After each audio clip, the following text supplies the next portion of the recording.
Hello दोस्तों, उम्मीद करती हूँ आप लोग अच्छे होंगे। भैरवी के स्वर पवन में आंदोलन कर रहे थे। धूप गंगा के वक्ष पर उजली होकर नाच रही थी।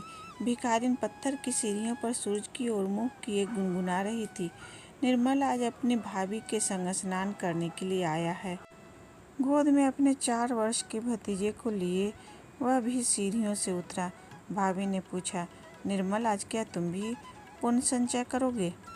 क्यों भाभी, जब तुम इस छोटे से बच्चे को इस सर्दी में नहला देना धर्म समझती हो तो मैं ही क्यों वंचित रह जाऊं? सहसा निर्मल चौंक उठा।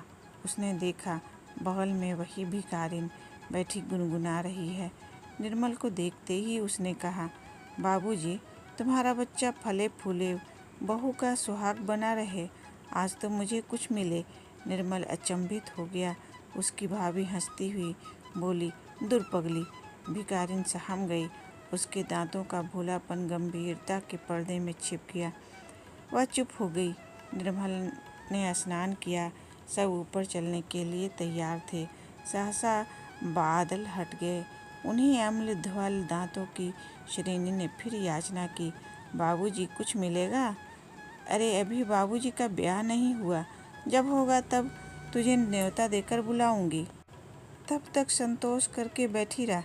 भाभी ने हंसकर कहा, तुम लोग बड़ी निष्ठुर हो भाभी।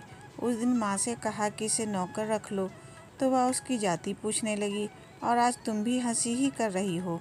निर्मल की बात काटते हुए भिखारी ने कहा, बहू जी, तुम्हें देखकर मैं तो यही जानती हूँ कि ब्याह हो गया है। मुझे कुछ न देने के लिए बहाना कर रही हो। मर पगली, बड़ी ढीठ है। भाभी ने कहा, भाभी उस पर क्रोध ना करो। वह क्या जाने, इसकी दृष्टि में सब अमीर और सुखी लोग विवाहित हैं। जाने दो, घर चलें। अच्छा चलो, आज माँ से कहकर इसे तुम्हारे लिए टहलनी रखवा देंगी। कहकर भाभी हंस पड़ी। युवक हृदय उत्तेजित हो उठा। बोला, यह क्या भाभी, मैं तो इसे ब्याह करने के लिए भी राजी हो जाऊंगा। तुम व्यंग क्यों कर रही हो?